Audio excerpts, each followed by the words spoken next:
Deu certo? Oi, doutor. Tá me Eu tenho que vendo? ver se o som tá bom, Tatiana, porque Peraí. eu tô no iPad e esse som ficou bom. Não, mas eu tô te ouvindo bem. Tá ouvindo Ana, você bem? tá ouvindo? Fala aí pra mim se tá dando pra ouvir Não, direitinho. tranquilo. Tô ouvindo bem. Tá? Uhum. Boa noite. Mana, tá dando pra ouvir eu e ele? Fala aí pra nós se tá bom o som dos dois. Oi, oi. Isso. Tá ótimo, falou lá. Tá bom? Aí, ó. Tá ótimo. Tão ótimo. Perfeito. A Perfeito. internet tá boa aí agora, em Goianésia? Nossa senhora, gente, que sufoco. Ai, eu louca pra começar, a energia acaba. Aí não tinha como fazer nada, nem tomar banho, nem nada.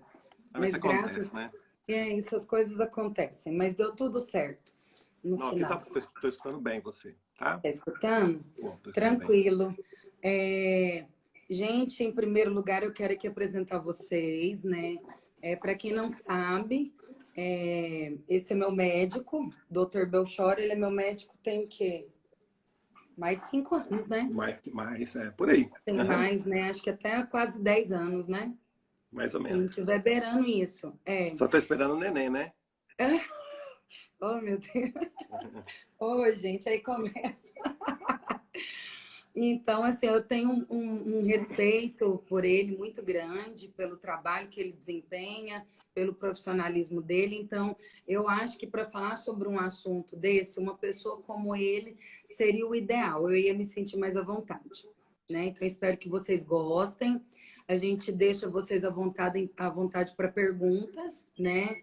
Caso vocês tenham formulado alguma pergunta, mande para nós. Eu separei algumas porque, assim, o assunto é bem extenso, né? A gente até... Sim. Uhum.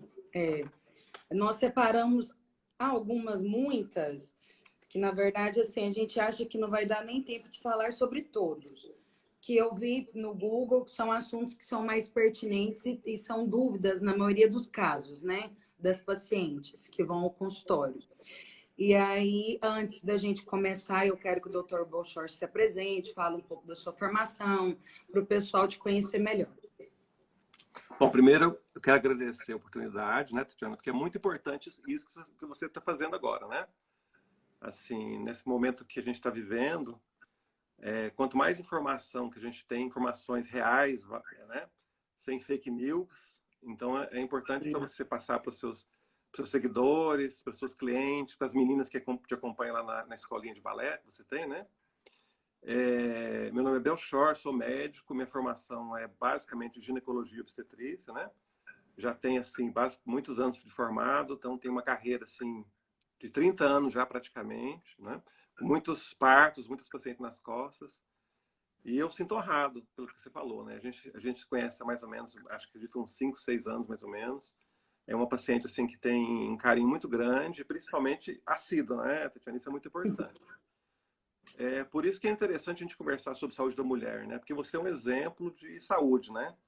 Você é uma pessoa que pratica atividade física muito intensa, tem uma alimentação bem adequada, vai ao seu ginecologista regularmente, né? Sempre tem consulta sua lá, sempre tem mensagens suas.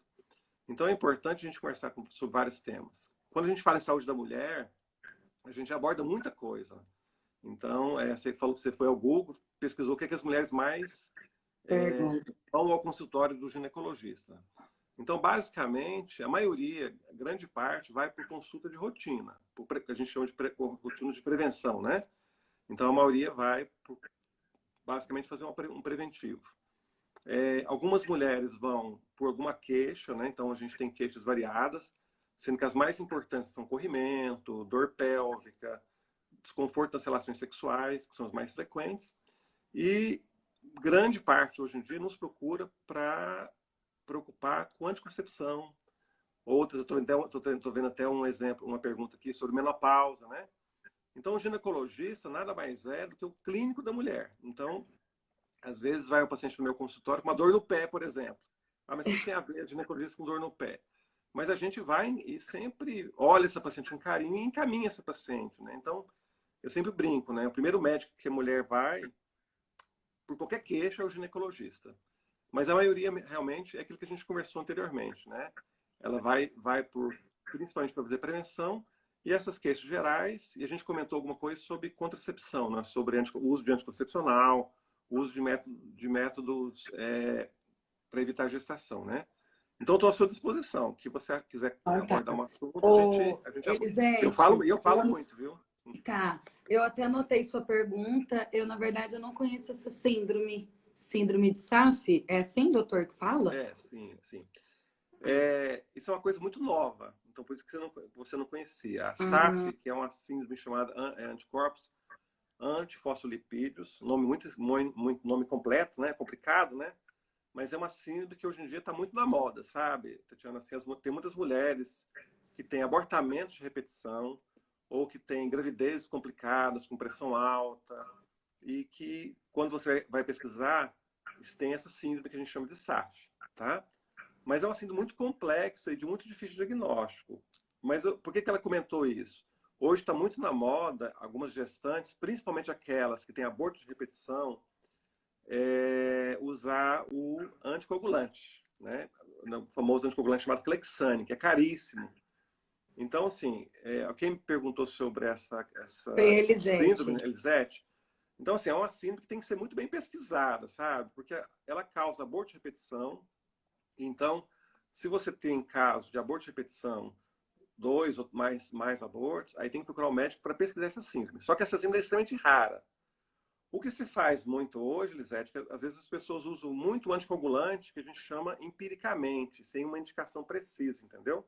E é caro, é um tratamento bastante caro.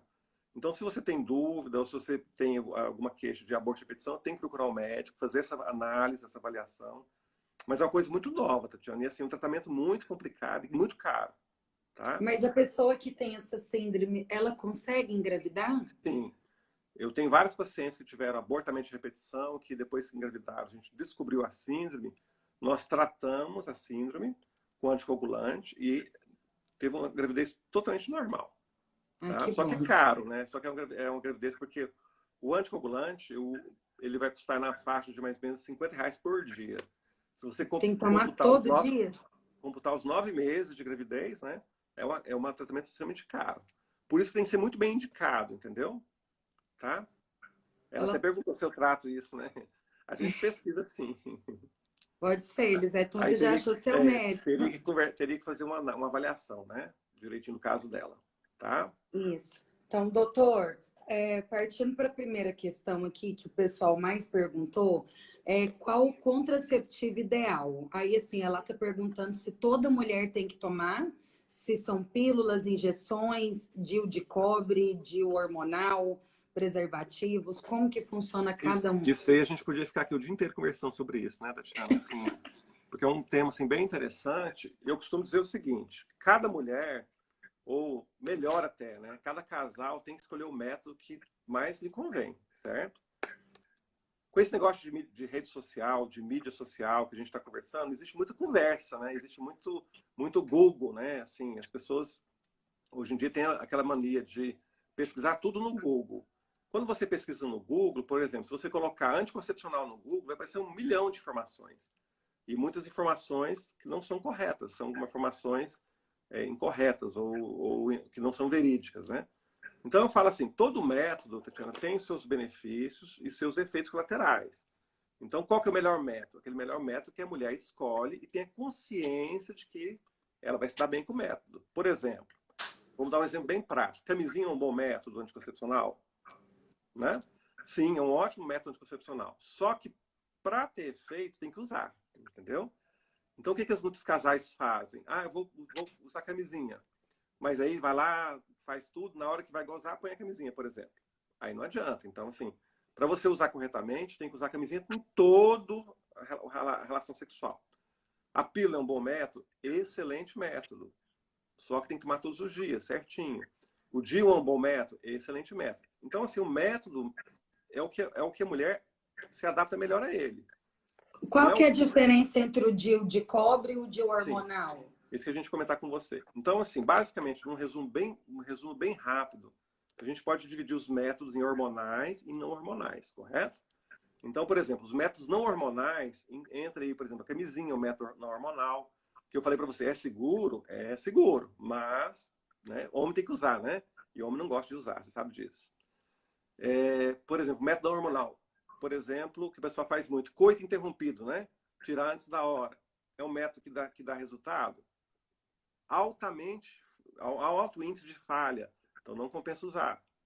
Então, tabelinha é um método não hormonal? Sim, mas também com alto índice de falha.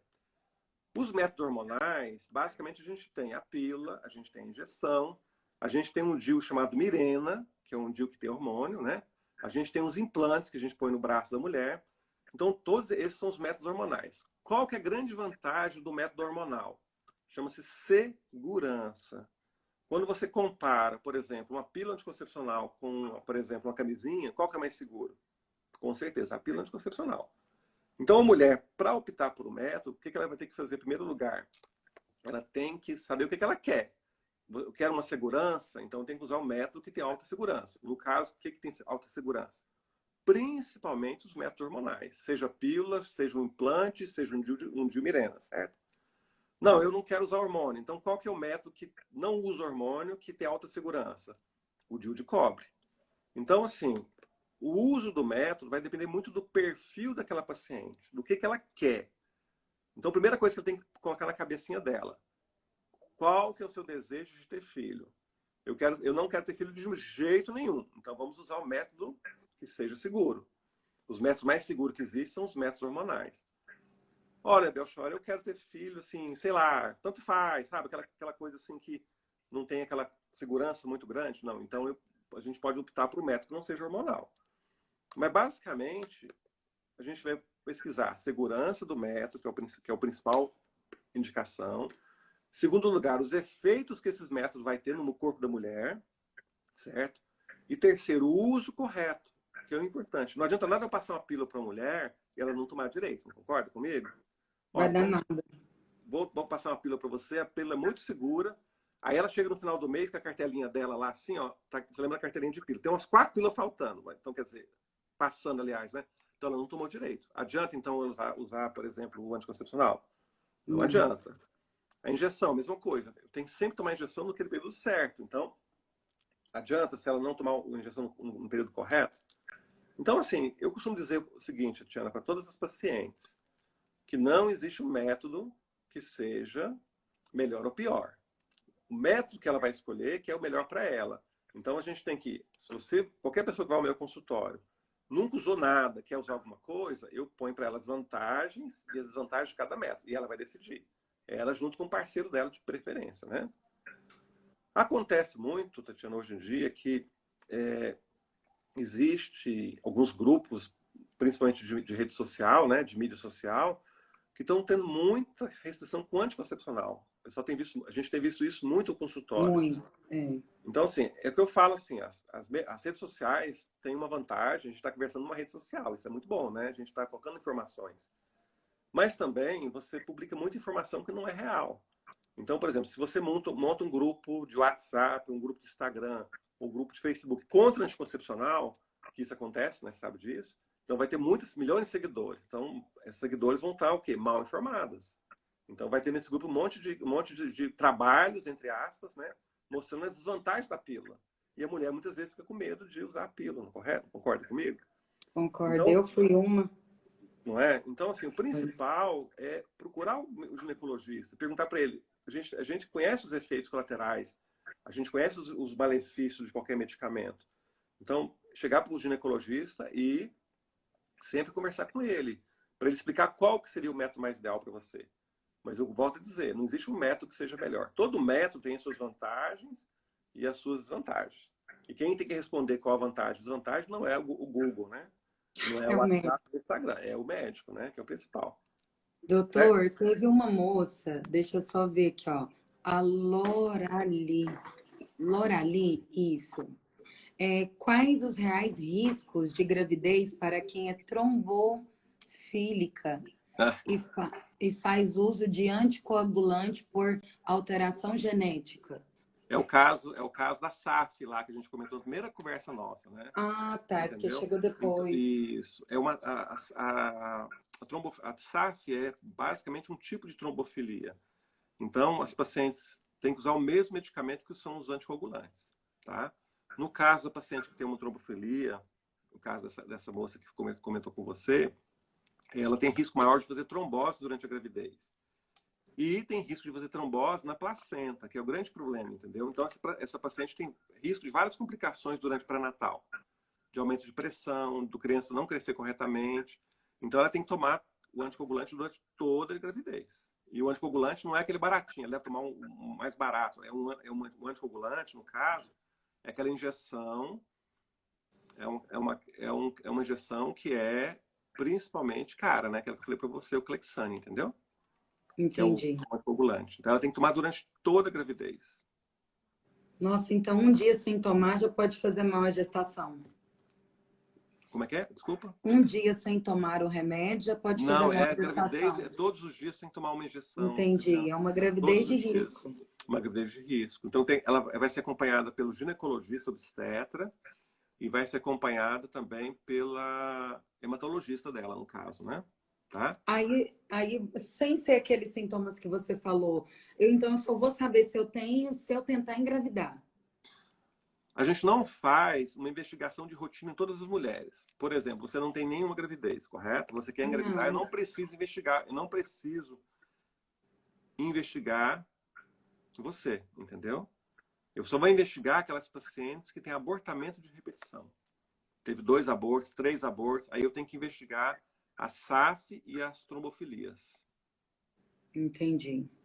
Certo? Aqui nós tivemos a Marcela. Doutor, por favor, fale um pouco sobre como o estresse, medo e ansiedade causados pelo atual. Será que ela não terminou a pergunta? Aqui, ela terminou a pergunta aqui, ó. Ah, tá. Medo e ansiedade causado pelo atual cenário pode afetar a saúde. Ah, isso é importante. Tatiana, a gente está vivendo uma situação totalmente nova, né? Nós estamos diante de uma situação, eu não sei como é que está em Goianésia, por exemplo. Aqui em Goiânia a gente tem a classe médica, principalmente, está muito preocupada com essa pandemia do Covid, né?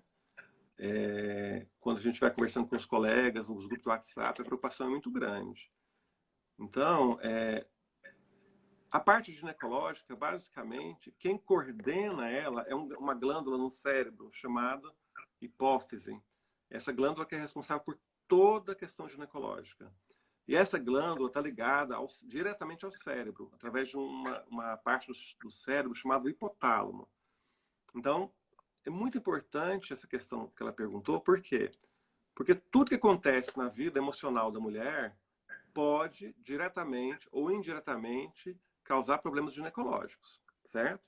Então, é muito comum, por exemplo, mulheres que estão muito ansiosas, por algum motivo, ter menstruações irregulares, ter, por exemplo, candidíase de repetição, né, que é muito comum a gente ter candidíase de repetição, menstruação irregular, dor pélvica, corrimento, alterações das relações sexuais. Então, assim, a questão da ansiedade, do estresse, sempre vai linkar diretamente a parte ginecológica. Então, essa pergunta dela foi bem interessante, tá? Concordo. Eu senti uma diferença muito grande por questão de parar, porque eu parei toda a minha atividade. Eu acho que o meu Sim. corpo estava acostumado com uma rotina, e aí, de repente, eu parei, travei e comecei uma rotina que eu não tenho ela. Então, até o meu corpo se adaptar, eu senti muita... Nossa, eu tive muita dificuldade na questão de... corrimento, Sim. dores, gases. Nossa, o meu corpo não estava legal. E Foi você é um uma dos pessoa meus... você é uma pessoa muito ativa, né? Faz muita atividade física, né? Então, isso é muito Isso. importante. E altera bastante. Então, assim, a gente tem visto muito essa questão. A Cândida é o exemplo clássico, né? A candidíase, né? É o exemplo clássico. A candidíase tem relação direta com a relação com a ansiedade, com o estresse que a gente está vivendo, né? E além de outras... Um exemplo bem que é interessante, já que que foi comentário, gestação. Por muitas pacientes não conseguem engravidar por questões emocionais, entendeu? A gente, às vezes, está tratando uma mulher para tentar engravidar e ela não engravida, nunca. Quando eu falo assim, ó, esquece, vai dar um tempo, vai tirar férias, ela engravida. Entendeu? Então, isso é bem interessante isso, né? Isso é muito frequente. assim, para a gente comentar sobre estresse e ansiedade, né? Certo? Eu, então, tenho que dar essa acalmada. Sim, com Ai, ai. certeza. Com certeza, né? Isso. Esses testes, por exemplo, a mulher tem que fazer testes para saber se tem DST? É necessário? O que ela precisa saber em relação a isso? Tatiana, essa questão de DST é muito complexa, né? A gente vive uma situação muito diferente. Eu sou de uma época que quando eu formei, tinha muito, por exemplo, aquela questão do HIV, da AIDS, né? Então, como a AIDS veio com tudo, quando eu era acadêmico de medicina, por exemplo, a AIDS veio com tudo, né?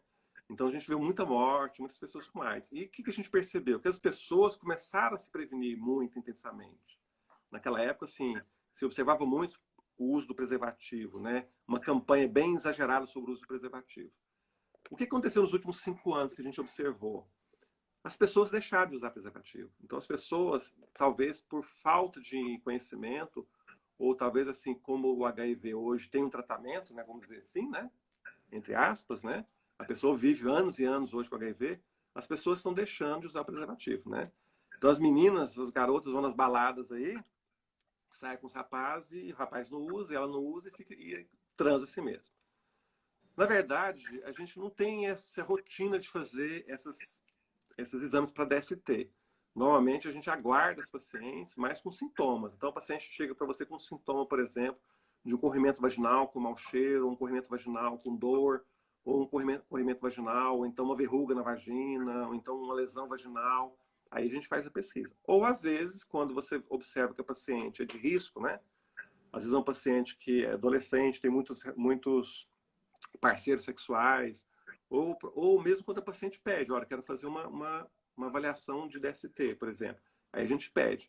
Mas rotineiramente não é uma conduta que a gente faça de rotina, entendeu? Porque são muitos exames e são caros, e outra coisa importante, os exames não pegam todas as patologias, né? Tem patologia que você não faz exame, então é mais difícil. Então a gente reserva mais ou menos para aquelas pacientes sintomáticas, que tem algum sintoma que seja importante, certo? Mas o Tá. principal, assim, as principais doenças sexualmente transmissíveis, na verdade a gente não chama DST mais, mudou o termo, chama IST, que são as infecções sexualmente transmissíveis, né? Que são infecções, não são doenças. Essas ISTs, a maioria é sintomática. O paciente chega para você e o diagnóstico ele é feito olhando. Então, vou dar um exemplo clássico para você. Herpes, por exemplo. Eu não preciso de um exame para ver se a paciente tem herpes ou não. Eu preciso ver a paciente e ver que ela tem herpes, entendeu? Algumas lesões de HPV, por exemplo. Você olha e você vê a lesão. Aí você já afirma que está com HPV. A sífilis, por exemplo, que é interessante que você comentou sobre IST. A sífilis voltou com tudo. A gente ficou anos sem ver sífilis, Tatiana. Assim, eu fiquei muitos anos. Hoje a gente tem casos de sífilis no consultório. Exatamente porque os pacientes deixaram, né, de usar o preservativo. E na rede pública, a sífilis aumentou em torno de 20% mais ou menos. É um absurdo, Muito né? Se grande. pensar. Sífilis é uma doença do século passado, né? E está em alta Isso. ascensão de novo, né? Tá? Então, assim, o mais importante, que já que você comentou sobre as ISTs, é usar o preservativo, né? Então, o que a gente comenta, a mulher não é casada, tem uma vida sexual ativa com vários parceiros, quem vê a cara não vê o bilau do indivíduo, né? Então, não sabe o que tem ali. Então, a gente tem que se prevenir mesmo, que é o mais importante, tá? Usar o preservativo. Cuidar, né? Cuidar, isso. A Elisete perguntou qual a idade para a menopausa? Eu Tem tô vendo uma a pergunta idade? dela aqui. Hã? Tem uma idade para a Não, não tem uma menopausa? idade. Tia, na menopausa, ela pode vir em qualquer idade, mas a idade mais frequente é acima de 45 anos. Então, a média da menopausa na mulher brasileira é de 45 a 55 anos, com uma média de 49 a 50 anos mais ou menos, entendeu? Abaixo de 45 anos, ela é considerada menopausa precoce. Aí é uma doença que a gente fala, né? Que pode, inclusive, atrapalhar até uma possibilidade de uma gestação. Mas a idade, não existe uma idade certa. E cada mulher vai entrar na menopausa no dia que o corpo dela for entrar mesmo, entendeu? Não tem uma idade O que... que que Ô, doutor, mas o que que pode causar essa menopausa precoce, por Não, exemplo? Tatiana, é uma doença, é uma patologia. Então, várias causas pode ter uma doença, por exemplo, autoimune que pode causar, um tratamento com, por exemplo, quimioterapia pode causar. Aí a menopausa, ou então existe uma tendência genética para ter uma menopausa precoce, né? A menopausa precoce é uma doença, não é uma coisa normal. Então, assim, é tratado como doença mesmo, né? Mas graças a Deus, não precisa olhar, ficar preocupada não, que isso é raro acontecer. Não é frequente, não. Tá? Ai, Jesus amado. Nossa, por que tanta coisa? É. Ai, ai. Passando assim, como você já também até citou da questão das secreções, tem alguma dica que você queira falar para a adolescente, a mulher ter esse cuidado quando ela vê questão de tonalidade, cor, Que for. cheiro, alguma coisa É. assim? Essa pergunta é bem legal, Tatiana, que assim, eu falo sempre para as mulheres que vão ao consultório. Às vezes vai uma mulher no meu consultório e fala assim, doutor, eu tenho corrimento há 10 anos. Não existe corrimento há 10 anos. Isso não existe. Então, assim, o que a gente fala é que toda mulher tem uma secreção vaginal. A vagina, ela tem que ser sempre úmida. A vagina só não é úmida quando está na menopausa, né? Porque a vagina resseca. Por que a vagina é úmida? Para você ter relação sexual. Senão você vai ter relação sexual, vai estar doente, vai ter dor. É úmida para te proteger. Então você tem uma secreção vaginal que te protege, tá? Então, o que eu observo muitas mulheres é que elas não conseguem diferenciar o que é corrimento vaginal, correto? Do que é secreção vaginal normal. Por exemplo, as pacientes que estão entrando na adolescência, muitas mães levam ao consultório, ó, minha filha tem corrimento. Aí você vai olhar a menina, assim, não, isso não é corrimento, é porque está começando os hormônios, correto? Aí começa a sair secreção pela vagina. Então, qual a orientação que eu dou para vocês? O que a mulher tem que fazer é observar. Porque, assim, quando você observa uma coisa que você acha que você está observando o tempo inteiro, se aquilo mudou o aspecto, alguma coisa está errada, concorda comigo? Então, você tem lá 20 anos. Há 20 anos tem uma secreção vaginal, você chega no final do dia, a calcinha está suja, tem uma secreçãozinha lá, não tem mau cheiro. Está acostumado com essa secreção, está normal. Mudou o aspecto, opa, não está normal mais, concorda comigo? Então, tem um cheiro diferente, tem um sintoma, uma coceira na vagina, tem uma cor diferente, então alguma coisa não está normal. Então, o que é normal do que não é normal depende muito do critério dela, entendeu? É aquela história, você não escova os dentes todos os dias, então você está passando escovinha de dente todo dia, você não está observando sua arcada dentária, sua gengiva, é a mesma coisa. Você não toma banho todos os dias, você não tira sua calcinha todos os dias. Então, tirou a calcinha, dá uma olhada na calcinha, vai tomar banho na hora de fazer sua higiene, percebe. Isso é a diferença. Você saber o que é normal para você, porque se alterar alguma coisa, você sabe. Entendeu? Porque a gente Entendi. tem muito isso, Tiana. Às vezes a mulher, por exemplo, quando não toma pílula, por exemplo, você toma pílula. Então, seu ciclo é certinho. Quando a mulher não toma pílula, a secreção é maior. Às vezes, no período fértil, é muito comum. Às vezes, a paciente fica muitos anos tomando pílula, certo? Muitos anos. Aí para de tomar pílula. Aí chega no período fértil, fica aquela secreção aquosa, sabe? Que é da ovulação. Entendi. Aí você entra no consultório, estou com corrimento. Aí você vai ver só a secreção de quê? A secreção da ovulação, que é normal. Então, você tem que observar o aspecto do dia a dia. Mudou o aspecto do dia a dia, aí sim a gente tem que olhar sempre, né? E aquela conversa que a gente começou no comecinho, que eu até te elogiei, né? A ida ao médico é importante. Então, se você tem dúvida, se você vai ao médico regularmente, você vai trocar essas ideias com ele e ele vai ser muito, assim, vai ser muito hábil para te orientar. Concorda comigo? Então, é isso que tem que fazer, né? Certo? Aqui, ó, lá em cima, doutor, a Maria Aparecida. Eu tenho 40 anos e já estou na menopausa precoce. Sim. Aos 3 anos tem que ver sofrendo. Há 3 anos, ela está sofrendo muito com isso. Ela perguntou o que fazer. Eu não achei a pergunta dela aqui, não. Oi, tudo bem? Opa, peraí, que eu fiz. Eu Você está mostrando troquei aqui a você tá tela. mostrando sua cozinha Aí. aí. Aí. Deixa eu falar para ela que hoje o que nós temos para menopausa é a reposição hormonal. Então, sim, os sintomas de menopausa, que o principal sintoma que incomoda a mulher são as ondas de calor. Provavelmente deve ser isso que ela deve estar sentindo, né, Tatiana? Então, no caso, é fazer a reposição hormonal. Então, E ela acaba, a menopausa, ela tem um fim ou não? ela tem um fim. Assim, na verdade, ela não tem fim, vamos dizer assim, né? O que é a menopausa, na verdade? É uma transição, certo? Você não tem, por exemplo, a adolescência. O que é a adolescência para você? Não é uma transição entre a idade de infância para a idade adulta?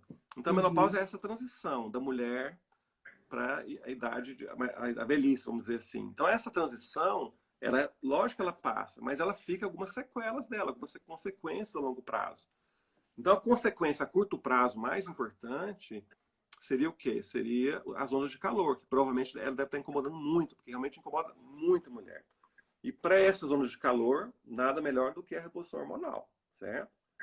Agora, Entendi. a longo prazo, tem outras consequências, porque aí também a reposição hormonal, usada corretamente, vai ajudar a evitar essas consequências, né? Então, você tem consequência na pele, você tem consequência na vagina, então a pele fica ressecada, a vagina fica ressecada, a mucosa vaginal ela atrofia, tem problemas urinários, aumento de colesterol, tendência à perda óssea, né, a osteosporose. Então, Credo, isso ai. tudo a reposição vai. Mas aí nós temos, Tatiana, temos que pensar muito no quê? Naquela questão que a gente sempre comenta que você faz, que é a qualidade de vida, né? Então, se você faz atividade física na cidade, está na menopausa, não está? Uma mulher nova, 40 e poucos anos na menopausa. O que eu tenho que fazer? Além da reposição hormonal, se puder fazer reposição, fazer uma atividade física correta, fazer o que mais? Alimentação adequada, né? É o famoso Dormir que bem, todo médico fala, o quê? O famoso estilo de vida, concorda comigo? Então a gente concordo. tem que pensar, você faz atividade física intensa, mas você não preocupa com sua alimentação, com seu sono, não é? Então, assim, é isso que ele tem que preocupar. E a reposição hormonal entra como um adjuvante, como o quê? Uma melhora dos sintomas. E ela pode, e assim, se ela não tiver nenhuma contraindicação, né? Ela pode usar tranquilamente, tá? Ah. Aqui é a Cristine Fleury, ela falou que ela teve a menopausa tardia. Pode trazer algum problema? Não tem problema. Na verdade, a menopausa tardia não tem nenhuma consequência, tá? Na verdade, até bom, né? Que ela passa a ter os efeitos da menopausa mais tardiamente, né? Demora mais, mas não tem problema. A menopausa, como eu disse para você no início, na nossa conversa sobre menopausa, a média é de 45 a 55, né?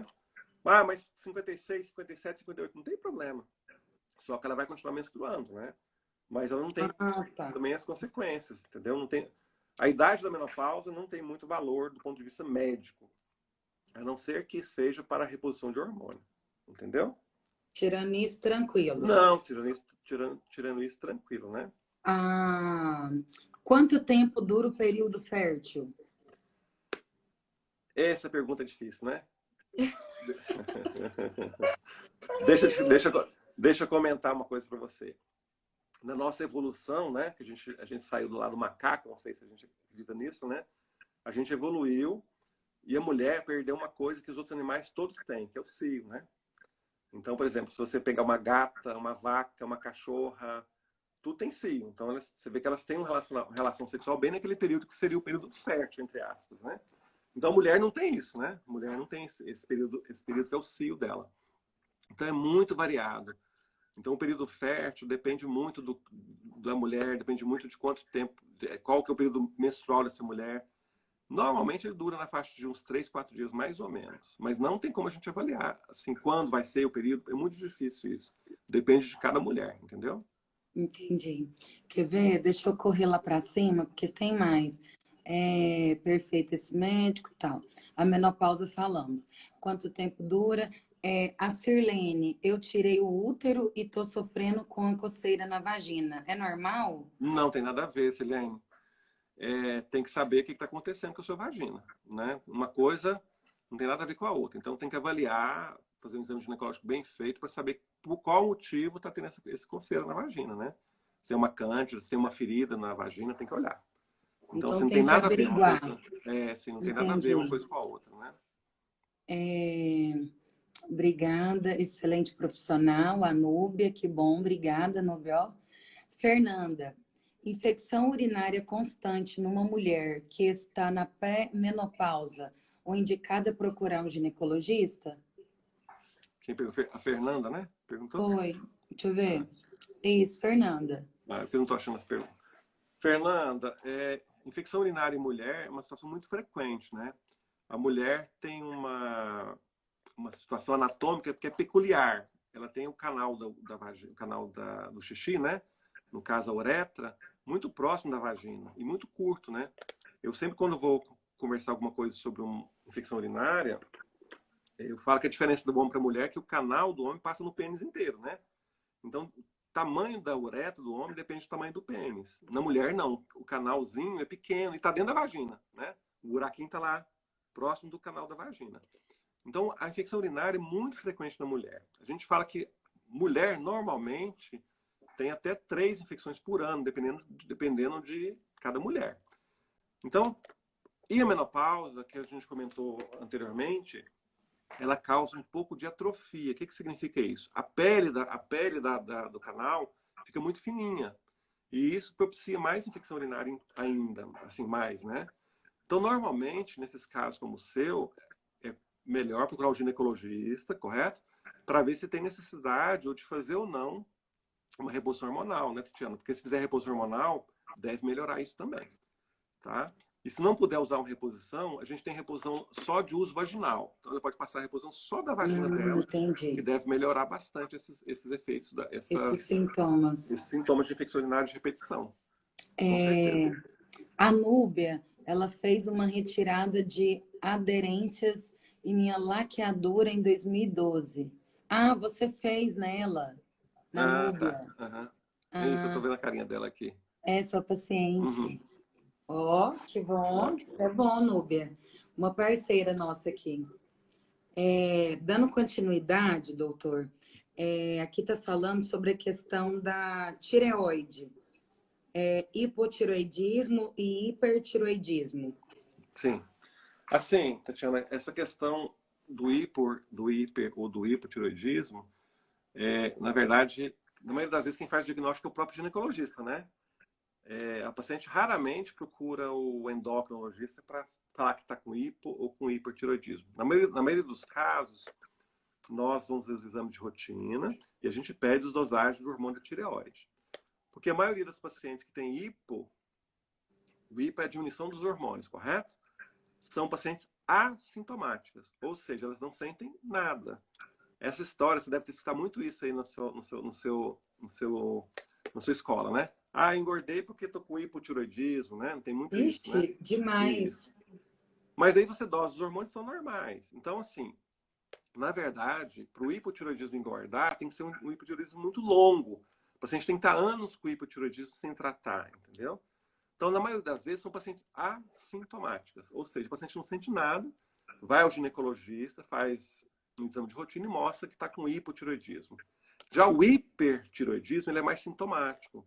Normalmente, os pacientes têm batedeira, elas têm perda de peso, né? Aí você faz o diagnóstico. Vai ao médico, ele pede os exames e vê que está com hipertireoidismo. Bom, o hipertireoidismo é mais raro. A gente raramente vê no consultório, mas o hipo é muito frequente. Por exemplo, uma pessoa perguntou que está preocupada com questão de fertilidade. Então, por exemplo, uma das causas de não fertilidade ou de infertilidade é o hipotireoidismo. A gente faz exame da tireoide, quando vê o exame está alterado, o paciente não está conseguindo engravidar.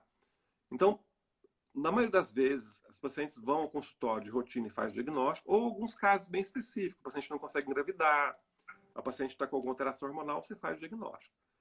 Qual que é a vantagem do hipotireoidismo, principalmente, e do hipertireoidismo também? Que o tratamento é fácil de ser feito. O hipotireoidismo é um remedinho por dia, uma dose baixa, um remédio barato de tomar, que não tem pouquíssimos efeitos colaterais. Então, o hipotireoidismo é muito fácil de tratar. Já o hipertireoidismo já é mais complicado, porque a gente tem alguns medicamentos bem específicos mesmo e depende muito do que a paciente está sentindo, entendeu? Então, o paciente sente batedeira. Além do remédio do hipertireoidismo, você tem que usar um remédio para batedeira. O paciente aumentou a pressão, o paciente... Então, depende muito dos sintomas da paciente, entendeu? Mas o hipo é super tranquilo, muitas pacientes mesmo tratam. Às vezes eu nem encaminho por endócrino para tratar. Já fica aí não mesmo. Consegue tratar bem, já fica aqui mesmo, tá? Porque endócrino é mais difícil de conseguir, né? Por exemplo, não é todo local que tem, né? Toda cidade que tem, então a gente acaba tratando. Porque na maioria das vezes quem faz diagnóstico somos nós mesmos, os ginecologistas, né? Eu sempre Que peço, pede, que né? avalie. Isso. Sempre peço, isso. Sempre peço. Doutor Belchor é o médico que cuida muito bem de mim. Ó, Ivone Amorim, Ah, tá.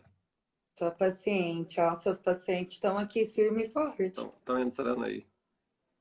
Ótimo. Sejam bem-vindas. Doutor, e também podem dar nódulos, né? Esses nódulos podem ser Na causados por quê? tireoide, pode dar nota. É assim, os nódulos de Tem... tireoide, Tatiana, a maioria é muito comum em mulher, sabe? Para você ter uma ideia, é 8 vezes mais comum em mulher do que em homem. Só para você ter uma ideia, entendeu? Então, assim, é muito frequente o nó de tireoide, mas graças a Deus, mais de 90% deles são benignos. Então, assim, não é uma rotina nossa pedir exame para ver nódulo, não faz parte da rotina. A gente faz a ultrassonografia da tireoide, mas quando é que a gente faz? Quando tem alguma alteração dos hormônios. Aí a gente solicita para esse paciente a ultrassom para ver se tem algum nódulo. Mas graças a Deus, assim, apesar de ser muito frequente, né, a maioria é totalmente benigna, tranquilo, né? Quando tem alguma dúvida, faz uma punçãozinha, tira um pouco de líquido, faz a biópsia, mas assim, não é uma coisa que preocupa muito, não. Mas assim, não faz parte da rotina nossa, toda paciente pedir, não. A gente pede a ultrassom naqueles casos onde o paciente tem algum sintoma ou naqueles casos que tem alguma alteração no exame de sangue, entendeu? Aí a gente pede. Entendi. Doutor Belchor, olha que gracinha, olha o pessoal, ó. É a Rosa, doutor Belchor é o melhor médico e mais humano. A Viviane, excelentes explicações. Rosa, ser humano incrível.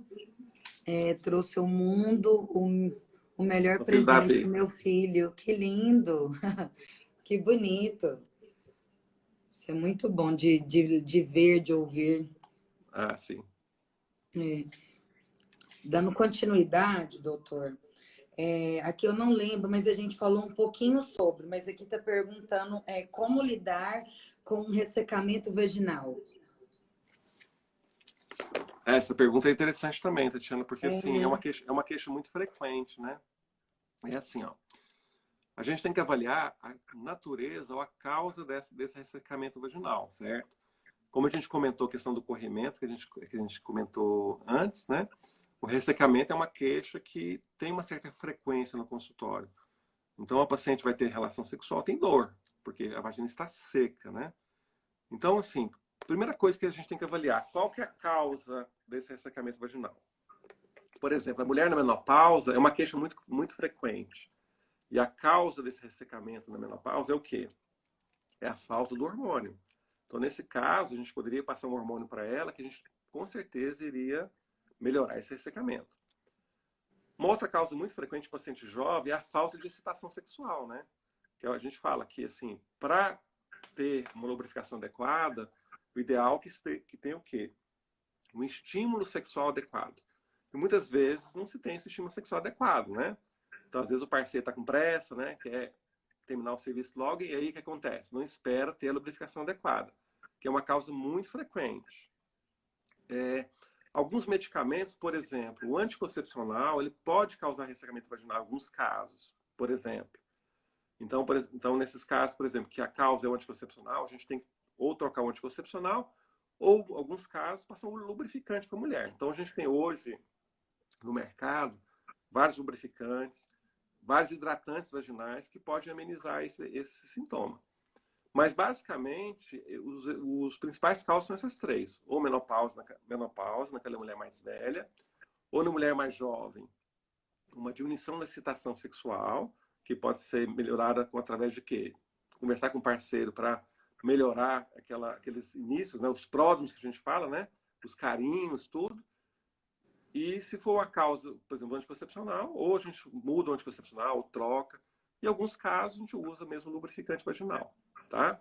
Mas é uma queixa, assim, relativamente frequente, Tatiana. Não é uma queixa muito rara de acontecer, não. E atrapalha, né?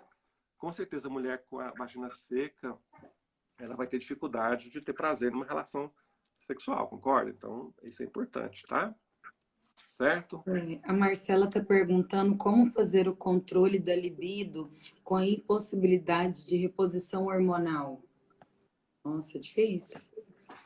É difícil. Essa pergunta ela é complicada, porque Ela é assim, ó, complicada. nós estamos falando sobre uma paciente, uma mulher, por exemplo, que está na menopausa e que não pode fazer reposição hormonal. Tatiana, e não é raro isso acontecer. Por incrível que pareça, nós temos vários casos de Mas mulheres que não um podem dos fazer uma motivos reposição, né? seria o quê, por exemplo? Por que que ela não pode fazer reposição? Por exemplo, uma mulher que tratou câncer de mama, por exemplo, ela não pode fazer Ah, reposição hormonal, entendi. entendeu? Uma mulher, por exemplo, que teve trombose, por exemplo, tem uma senhora que falou questão de trombose, ela não deve fazer Foi. reposição hormonal, entendeu? Aí, nesses casos, ela vai entrar na menopausa e não vai ter possibilidade nenhuma de fazer reposição hormonal. Então, assim, a libido, ela tem algumas situações que são importantes. Ela depende basicamente de quê? Libido é a vontade de ter relação sexual, correto? Então você tem vontade ou você não tem vontade? Você tem vários motivos para ter vontade, vários motivos para não ter vontade. Então, assim, basicamente, o hormônio é importante. Então, uma mulher que tem uma composição hormonal adequada, ela com certeza tem mais, vamos dizer assim, mais apetite sexual, né? Aquela mulher que não tem um controle hormonal adequado, ela tem maior possibilidade de ter dificuldade de relacionamento sexual. Mas não é só isso, né? Porque assim, tem muitas mulheres, por exemplo, que são felizes sexualmente e que entram na menopausa continuam felizes sexualmente, né? Mesmo sem reposição, mesmo sem reposição. Então, assim, é muito difícil a gente conseguir essa tem que ser através, eu falo assim, muito mais da psicologia do que da medicina, né? Sentar com essa mulher, ver o real motivo dessa perda de libido, se essa perda de libido realmente tem uma relação com a falta de hormônio ou não. Se tiver com a falta de hormônio, ver se existe ou não a possibilidade de usar o hormônio nela. Se não existir a possibilidade, alternativas, né? Então, de repente, a gente tem algumas alternativas, por exemplo, uma fitoterapia, por exemplo, né? A gente tem alguns medicamentos fitoterápicos que, teoricamente, melhoraria a libido, né? A gente poderia usar, por exemplo, nesse caso específico, né? Ver, por exemplo, se a falta de libido não é por secura vaginal, né? Muitas vezes a mulher está na menopausa, a vagina está muito seca, ela não tem prazer na relação, ela não quer ter relação. Então, melhorar essa secreção vaginal, essa secura vaginal dela. E eu acho que o principal aí, que a Marcela perguntou, é psicoterapia mesmo, né? Fazer o trabalho psicológico mesmo.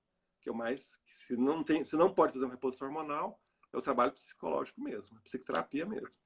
Uma observação minha que eu estava tendo aqui é porque tem um colega meu que está aqui presente na live, eu gosto muito, que ele participa quase em todas, que é o Certo, Francisco. E aí me certo. veio uma coisa aqui na cabeça que eu achei tão importante. Eu acho que uma live igual essa era interessante os rapazes, os homens participar. Ah, Porque é raro um que vai na consulta com a mulher. E quando vai, é quando ela está grávida. sim. E ele vai quase que alguns, na grande maioria, eles vão por obrigação e não por vontade. Com A gente vontade. sabe que aqueles que vão por vontade são raros. 90% as meninas vão sozinhas, né? Sim, Vão quase, eles acompanham a ultrassonografia, enfim, inúmeras outras coisas, mas eles não acompanham igual uma live consulta. igual essa, que está expondo as dificuldades, os problemas, as consequências, o que, que a gente precisa fazer, porque são situações, exemplo, eu falo como mulher, porque eu já sofri muito com essa questão aí, ó, da dificuldade para ter a relação. E aí, às vezes, eu achava que era eu, né? E aí a mulher, ela sofre psicologicamente horrores, porque ela pensa que é ela que não Sim, consegue fazer da forma como o parceiro queria. E na verdade não é, porque ela precisa de um tratamento, ela precisa de um acompanhamento que vá ajudá-la a favorecer aquele momento. Então, assim, é importante. Eu acho que a gente abrir os olhos para o parceiro, para ele compreender melhor, às vezes facilita a linguagem dos dois lados. Para a mulher, para ela segurar essa barra que não é fácil, e para o rapaz ajudar a menina nesse período. A esposa, quem for, tipo, né? Não você falou sei. uma coisa interessante, né, Tatiana? A gente brinca muito assim com a gente mesmo, né? Que o grande problema da mulher não é a mulher, né? É o quem está dormindo do lado dela, né? Então, muitas Eu vezes, não tinha pensado nisso. isso. Principalmente a gente está falando, você falou a questão da parte sexual, isso é muito frequente, né? É assim, existe ainda aquela criação da mulher ainda muito reprimida, né? Então, assim, muitas pessoas, a conversa sobre sexo é muito difícil. E você conversar com seu parceiro sobre sexo é mais difícil ainda, né? Então, você Concordo chegar plenamente. pro seu marido, pro seu namorado e falar para ele, olha, você não tá bom de cama, você tá ruim de cama, tem uma coisa errada com você. E isso expõe muito a pessoa, né? E eles não aceitam muitas vezes.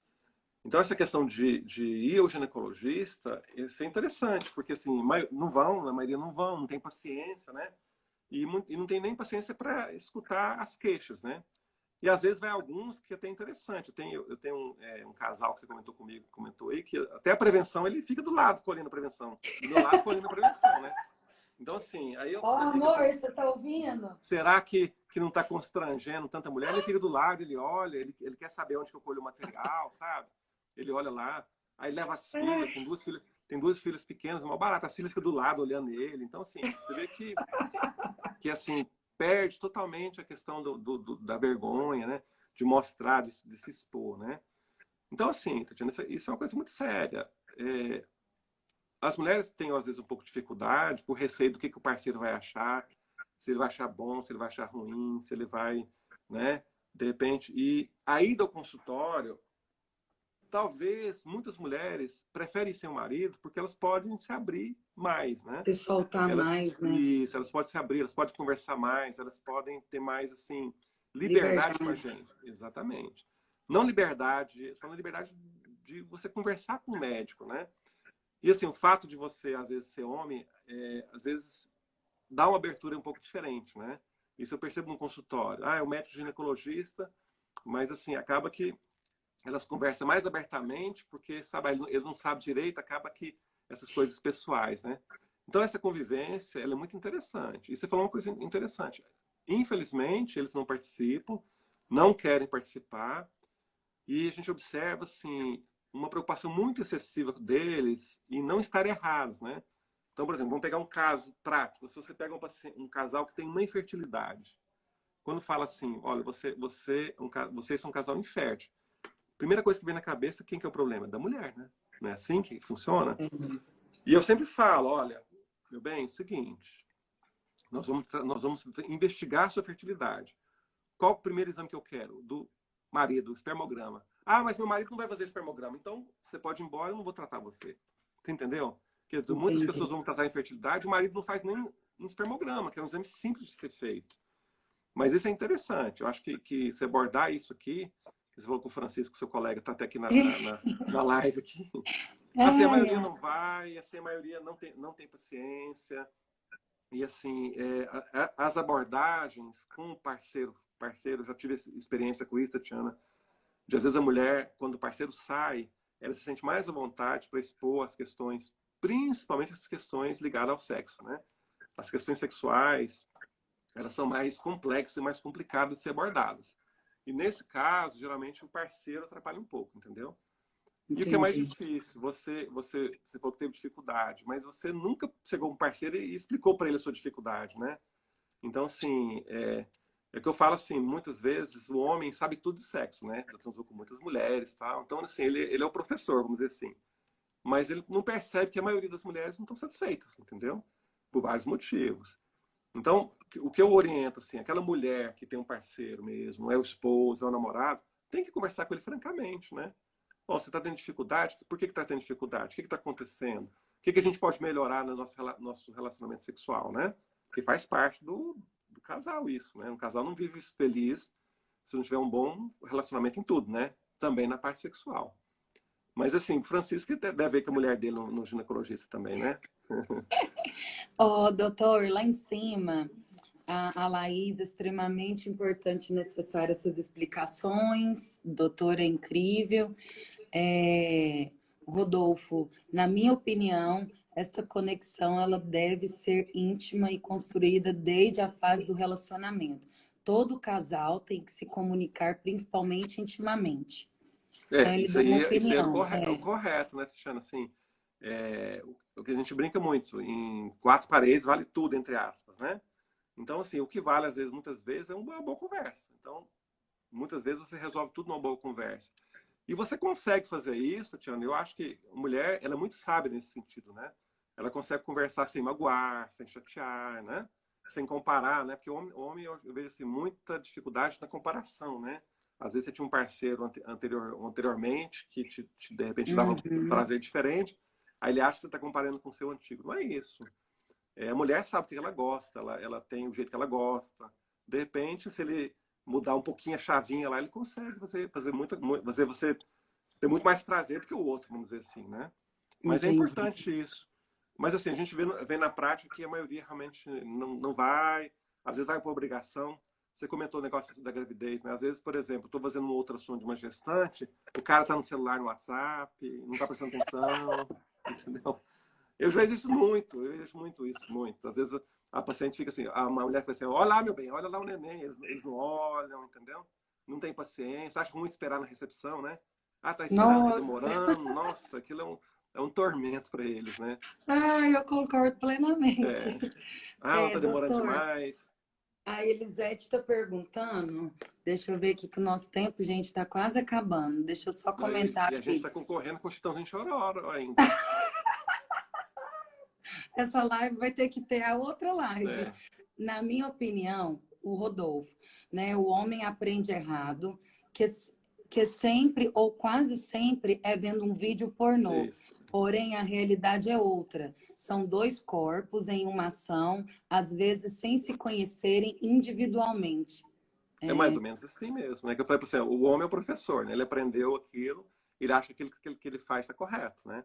Muitas vezes não está, né, Tatiana? Às vezes está correto na mente dele, né? Mas é cada mulher de um jeito, cada perfil de um jeito.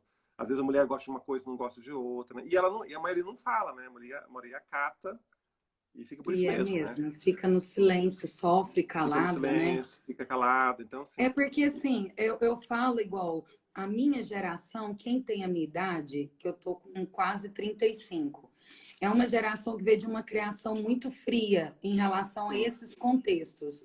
Até em questão de conhecimento, a gente aprendeu muita coisa sozinha. Tipo assim, eu fui no ginecologista, primeira vez, eu tinha 24 anos. Sim, Então, tipo, como que você vai numa consulta no ginecologista com 24? Hoje, eu com 35, eu tenho certeza que se eu tivesse ido antes e antes, recebido toda essa orientação que você está dando, eu era outra pessoa. outra.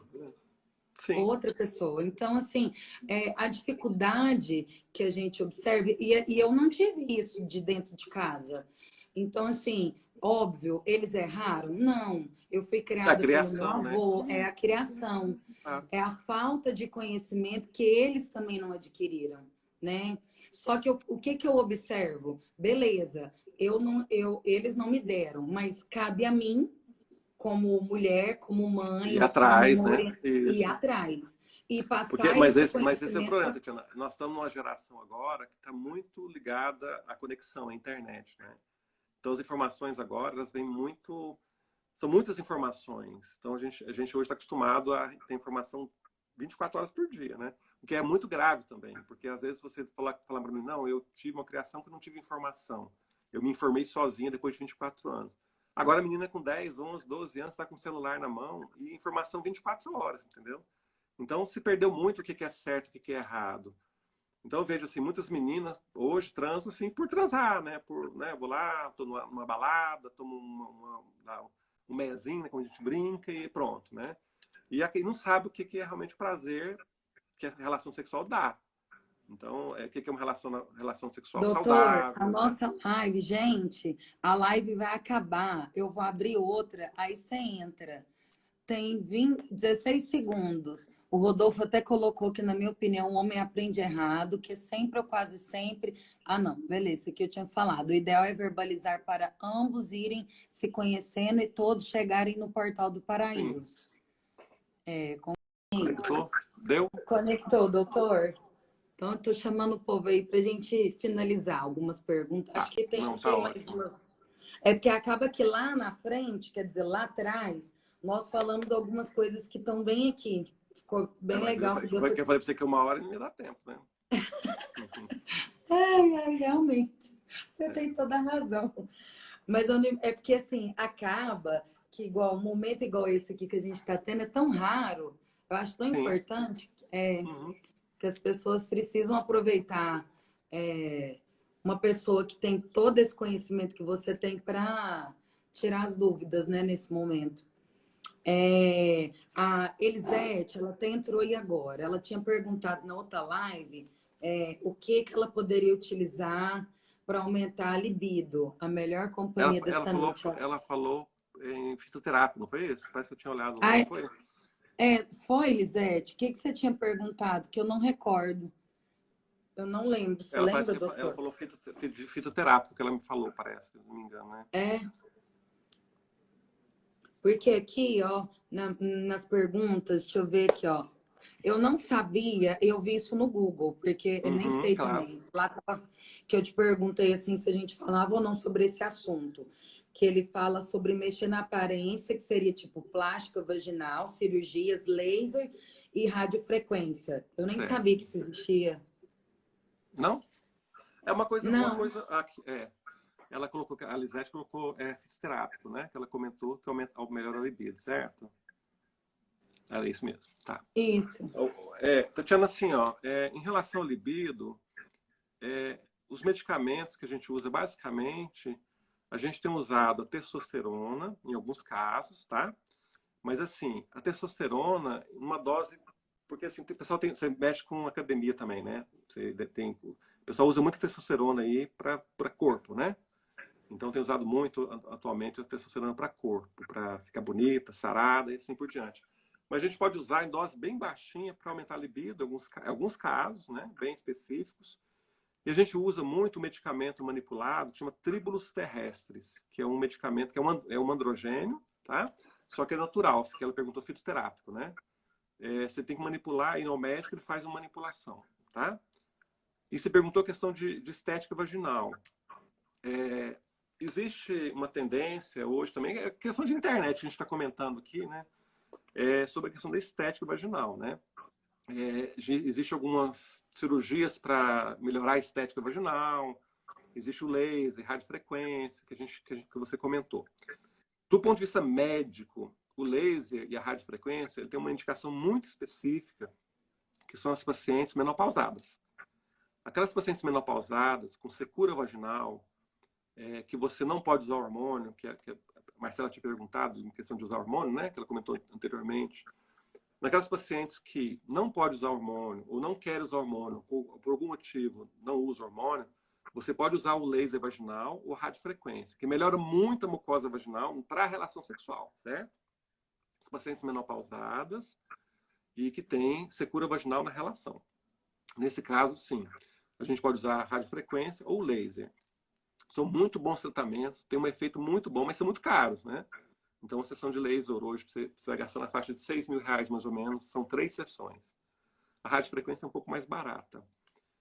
Já no caso da estética, das cirurgias íntimas, que o pessoal está fazendo muito, são 2 cirurgias que o pessoal tem feito muito, que é correção dos lábios, né? Tem algumas mulheres que têm aqueles lábios, os lábios internos, né? Que são os pequenos lábios mais proeminentes.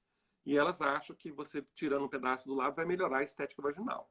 Ou uma cirurgia para melhorar a estética do clítoris também, que são cirurgias que têm sido feitas, mas assim, são estéticas mesmo, né?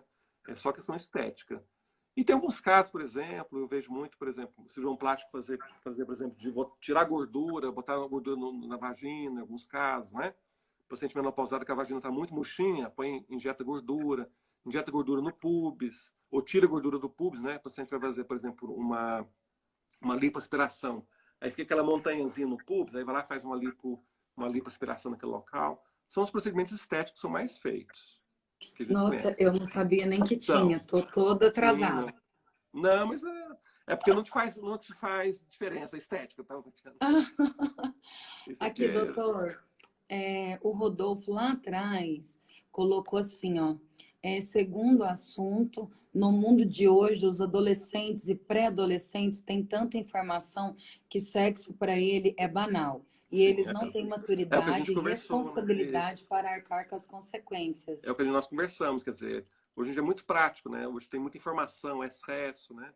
E as pessoas têm essa mania, né? Vai pra uma balada e ali beija, transa e não toma cuidado. Infelizmente tem isso, Tatiana. E sexo passa a ser uma coisa banal, sem graça, né? Então, quando você tem um relacionamento sexual, você tem toda aquela questão da conquista, não é? Aquela questão da intimidade, que você não vai ter numa balada com qualquer Do coisa. respeito, né? Isso, né? É o que ele comentou, é o que a gente comentou, que infelizmente, assim, hoje o excesso de informação ele é prejudicial, né? Infelizmente, né? E tem muita informação, né? Se você vai no qualquer site aí, qualquer coisa que você colocar no Google, você vai ter 1 milhão de informação, né? E fora o WhatsApp da vida, os Facebook, o Instagram, que tem 1 milhão de informações, né? Doutor, em questão, por exemplo, a gente viu que agora começou a ter um trabalho maior em relação à campanha da vacina do HPV. E a Claro. gente viu que não foram todas as pessoas, as famílias, né, em si, que aceitaram que a jovem vacinasse. Né? Em relação à sua opinião como médico, como a gente inserir uma informação como essa para as famílias, para os jovens, a importância, como cuidar? Tatiana, a gente está falando de uma vacina para câncer. Quando eu falo HPV, né, eu estou falando de câncer. Então, quando eu falo assim, olha, essa menina tem que tomar vacina, certo? Para câncer. Isso é que é mais importante. Então, a vacina, ela se mostrou extremamente eficaz para câncer. Alguns trabalhos mostrou uma redução de até 99% de prevenção para câncer. Então, é isso que a gente tem que colocar. O que acontece quando você fala em HPV, você pensa em quê? Relação sexual, não é? Você pensa em doença sexualmente transmissível. Então, tem que tirar da cabeça dessas mães que quando você toma vacina do HPV, a menina não vai transar por causa disso, né? Isso que acontece. Então, a gente vê muito, principalmente pessoal de igreja, pessoal mais rigoroso, que acha que não deve tomar vacina por medo de você estar estimulando sexualmente aquela menina a ter relação sexual. Entendi. Mas assim, a vacina de HPV hoje é uma coisa assim extremamente importante. E o ideal é que se vacine exatamente quem? As meninas, os jovens. Porque você vacinando quem não teve relação sexual, a possibilidade de você evitar câncer é 99%. Entendeu? Entendi. Por isso que se vacina meninos de quanto? A partir de 10, 12 anos. E perguntou de menino também, né? Menino também. Perguntou de rapaz. Claro, hoje você faz vacina em menino também. A vacina é indicada tanto para homem quanto para mulher. Existe câncer também relacionado a câncer de pênis, câncer anal, por exemplo, que estão relacionados ao uso da vacina. Você previne esse câncer. Não é só o câncer de colo, entendeu? O câncer de colo, câncer de vagina, câncer de pênis, câncer anal, tudo isso é evitado com a vacina do HPV. Com a vacina. Sim. Doutor, a Núbia está perguntando, fala um pouco dos mitos e verdades sobre a esterectomia. A esterectomia é a retirada do útero, tá? É o termo técnico da retirada do útero. Então, assim, Núbia, a gente só tira o útero quando precisa. Antigamente assim, não muito antigamente, o pessoal tinha muito aquela mania, né? A útero não serve para nada, é só para ter filho e para ter doença. Então, eu escutei muito isso no consultório, essa frase. A gente só tira o útero hoje quando realmente tem necessidade. Quando tem uma indicação mesmo para retirar o útero, tá? Eu falo assim, não tem nenhum mito de verdade sobre tirar o útero. Quando tira o útero de uma mulher, uma cirurgia que foi bem feita, que foi adequada, foi bem indicada, não vai mudar nada a vida dessa mulher, tá? A gente escuta muita coisa que vai ficar vazio, vai ficar oco, que vai atrapalhar a relação, que vai atrapalhar a menopausa, não tem nada a ver. A sua vida, a partir do momento que você tirou o útero, ela fica igual.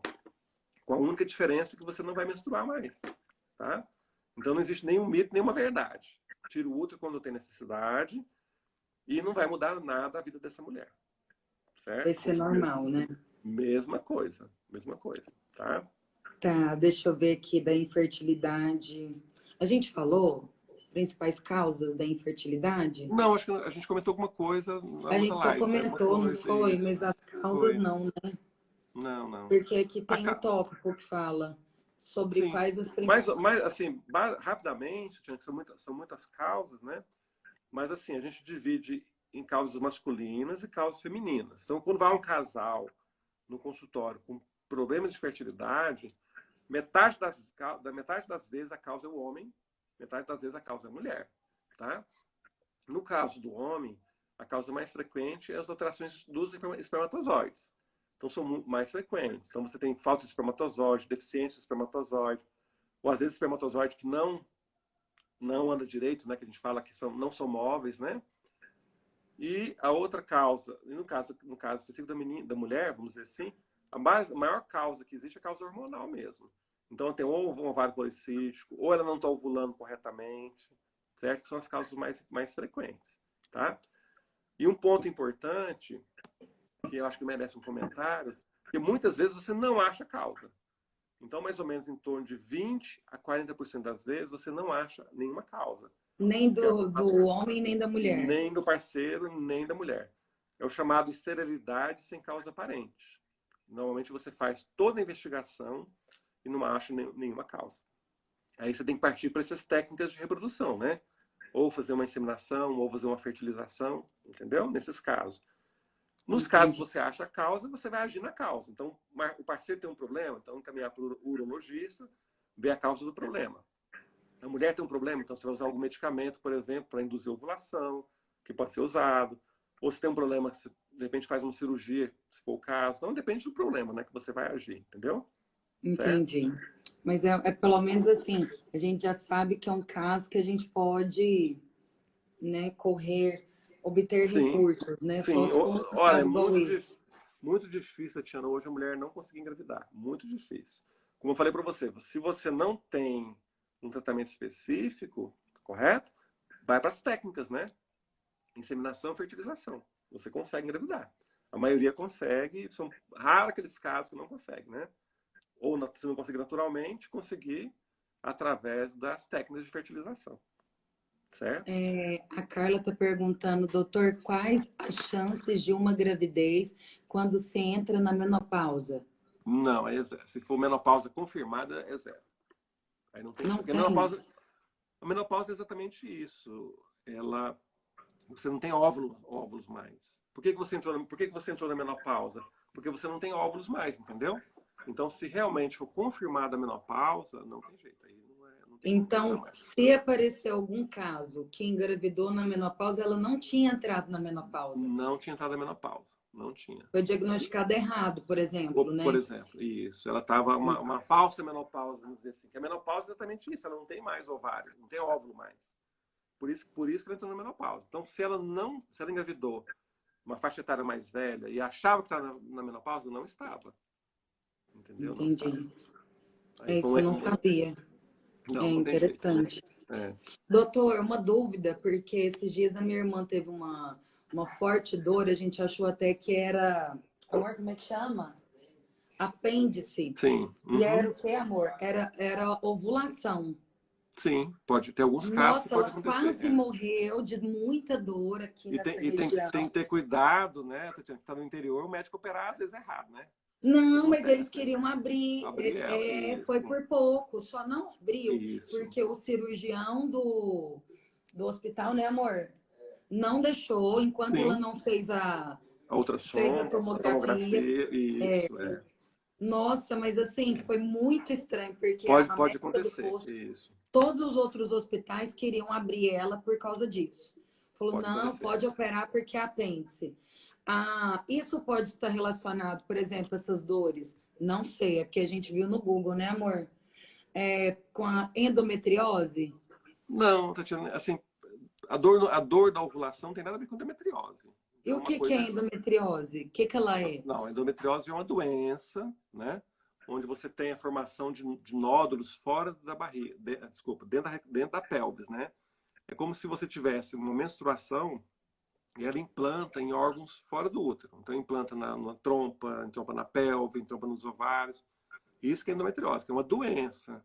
Que a endometriose geralmente causa o quê? Causa dor, cólica menstrual. Em alguns casos, pode causar infertilidade, entendeu? Então, no caso da sua irmã, ela teve uma dor no meio do ciclo, que é a dor do meio do ciclo é a dor da ovulação, que pode acontecer. Em alguns casos, até forte, como ela teve, né? Não tem nada a ver A com endometriose, não. endometriose, a endometriose, ela não é, ela é genética? Existe uma tendência genética, sim. Geralmente, quem tem a mãe, por exemplo, tem mais chances de ter, por exemplo, a filha ter, entendeu? Ela é uma situação que geralmente tem mais a ver com a genética, sim. Mas não é regra, né? Não é porque uma teve que a outra vai ter, né? Entendi. É. Tá. Doutor, aqui na próxima pergunta, já está na última, gente. Não, perdão, penúltima.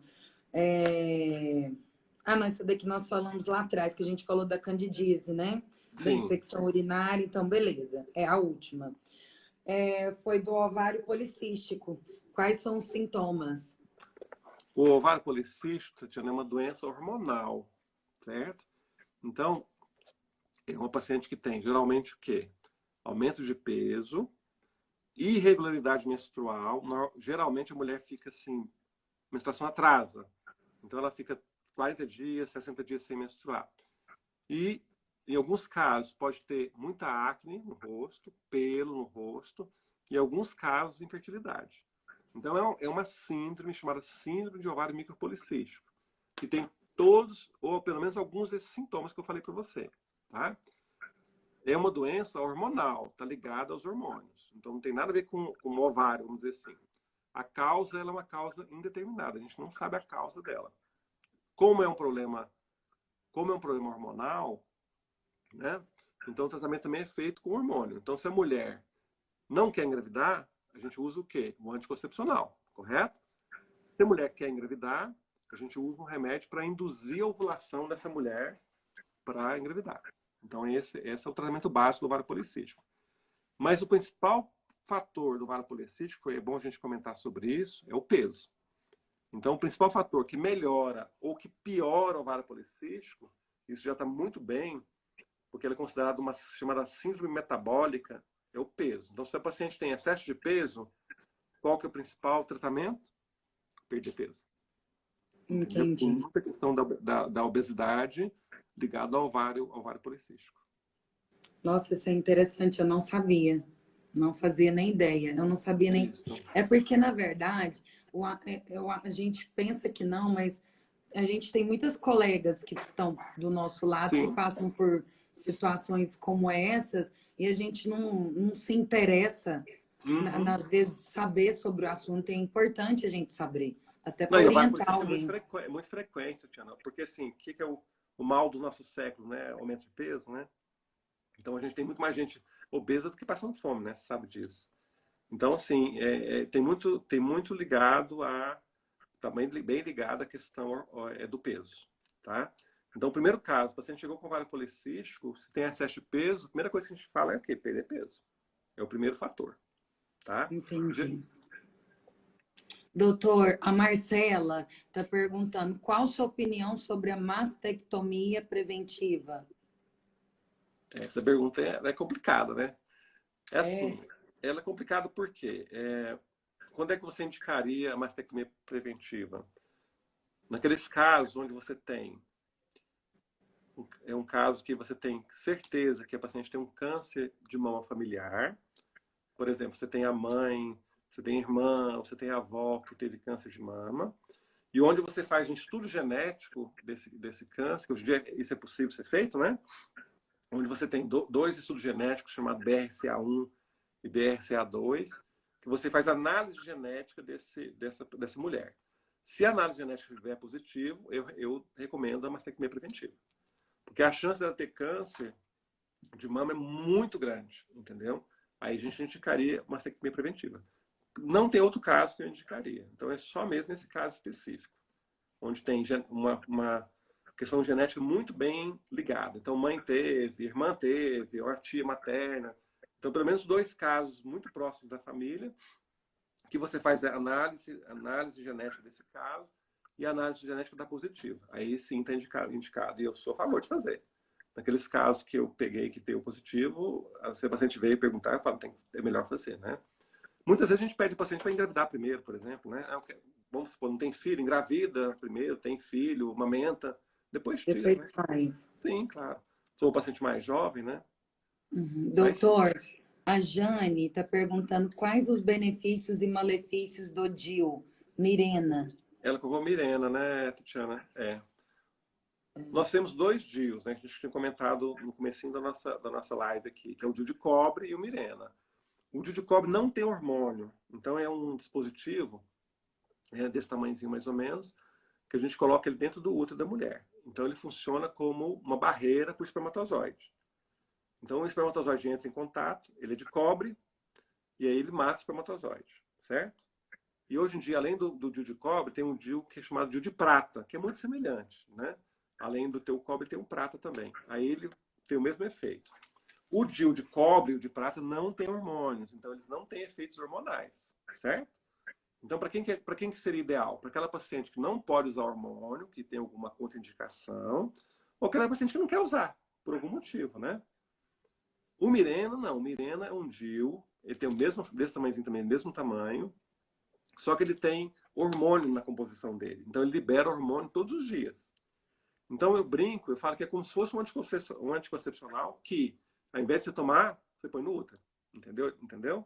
Então, tem uns efeitos como se fosse um anticoncepcional. Então, aquela mulher que não tem problema com hormônio, é melhor colocar o DIU Mirena, certo?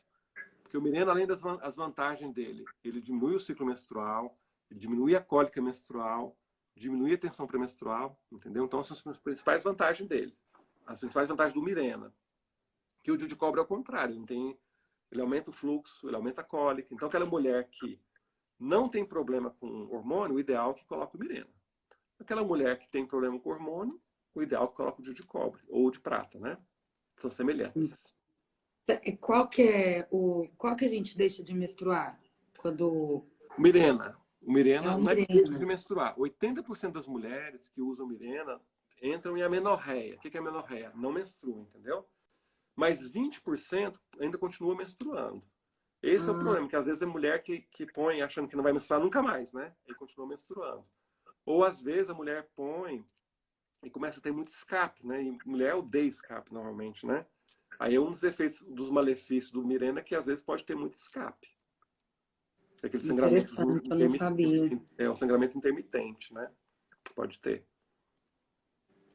Gente, olha, as minhas perguntas acabaram, né? Nós já estamos na nossa segunda live. Eu vou deixar, se caso alguém quiser fazer mais alguma pergunta, aproveita, porque já estamos no final.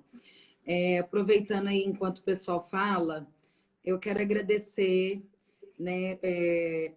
Eu quero só abrir aqui antes para vocês um comentário muito interessante. O Dr. Belchor não tinha Instagram, ele tinha, mas estava desativado. Aí Desativado, né? quando eu fiz o convite, ele não, vou ativar de novo para a gente fazer a live. Então, assim, eu fiquei muito feliz, honrada, porque eu pensei muito no assunto, eu tive muita dificuldade se eu falava ou se eu não falava, mas eu acho que eu falei não só por mim, mas por todas, né? Todas as mulheres, que eu sei que a gente tem que falar sobre esse assunto, é um assunto muito importante para todos nós. E eu espero que vocês todos tenham gostado.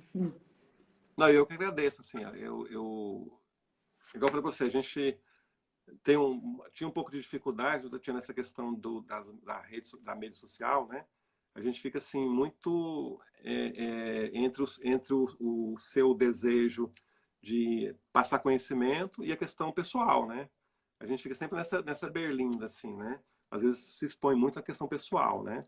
Então, com essa questão do Covid, a gente tem visto assim que o Instagram tem tido muita coisa interessante.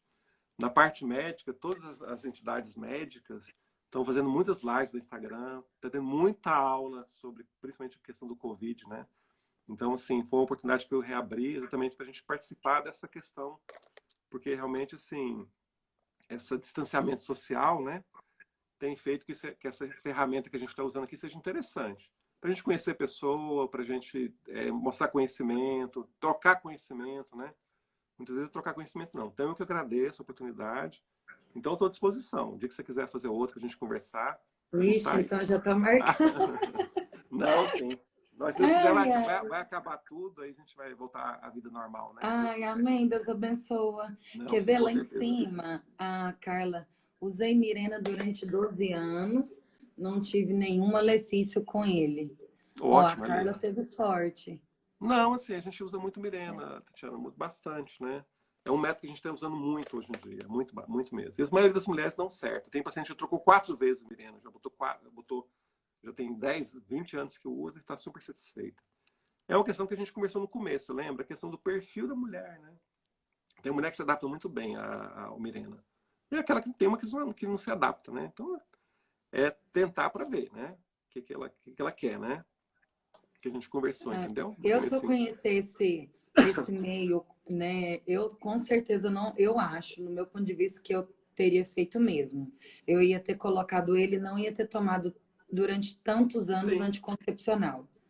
Mas agora a gente vai ter o Né? neném primeiro, né? Depois que a gente tiver o neném, a gente vai e põe a Mirena depois, com certeza. Ai, pode deixar, Deus abençoe. Tá certo. Ai, doutor, muito obrigada, Obrigado a viu? Deus vocês, tá? abençoa.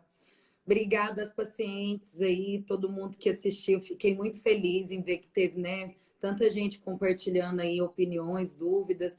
A gente fica muito grato, viu? Obrigada às mães, aos meus alunos. Eu espero que vocês tenham, né, gostado muito. Fico muito Tá feliz. ótimo. Um beijão Obrigada, pra doutor. vocês Fica aí, com tá? Deus. Tchau, amém. Fica com Tchau, Deus. gente.